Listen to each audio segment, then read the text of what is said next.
My parents' home.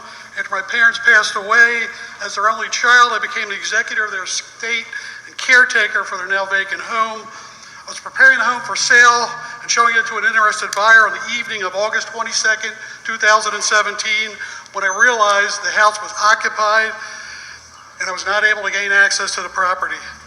So here's my story, and it's one of many you as council members have likely been hearing with increasing frequency. On that date last year in 2017, unable to gain access to the property, I contacted the police. The police arrived and provided them with evidence of ownership. With my permission, the police breached the rear door and entered the property.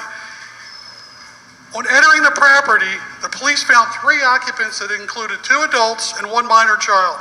The police questioned the adult occupants, who produced a 2-page lease agreement and asserted that they were renting the property. The lease was not signed by me or nor anyone I knew.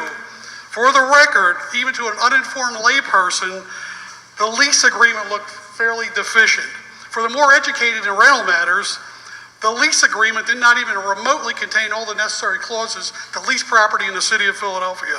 Moreover, the occupants could not even provide the full name and a contact address and phone number for the landlord, the alleged landlord. The police instructed me and one of the occupants to basically travel to the local police district and file a report, which we did.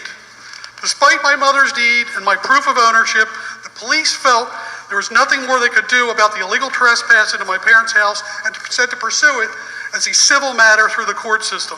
Because the couple broke in unexpectedly, I was not able to turn off the utilities.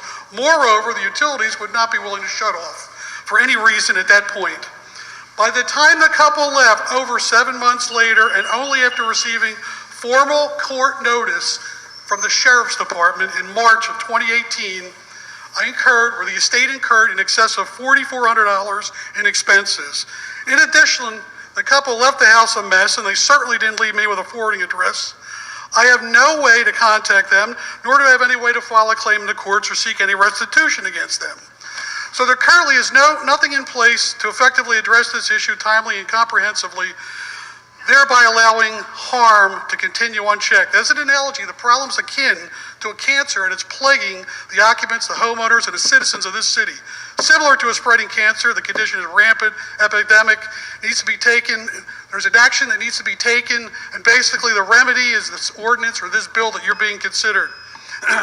In closing, I appreciate the collective efforts of the council at this point. I urge you not to let the ordinance stall because of its perceived flaws, but rather to give this ordinance an opportunity to work as it was intended. This ordinance will allow the legal and rightful owners, your constituents, to expeditiously take possession of their properties fairly and without unnecessary delays, and to seek restitution for the harm that has already occurred and will continue to occur. Thank you.